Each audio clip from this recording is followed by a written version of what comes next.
Transitions make your video flow naturally from one clip to the next.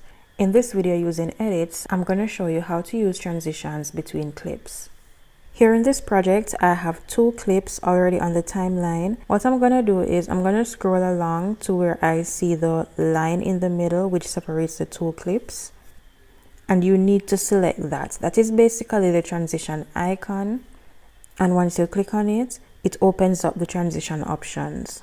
There are many transition styles to choose from, each giving your video a different effect. I'm going to choose the clock wipe transition, and when I come out of the transition options and I hit play, I will now see the transition of the clock wipe applied between the 2 clips. One thing I will note is that edits does not adjust the duration of the transition, so it's a simple, quick and easy application when using these transitions. And depending on how many clips you're working with in a project, you can always keep your transitions consistent if your goal is a clean and professional look, or you can mix them up for creative and dynamic storytelling.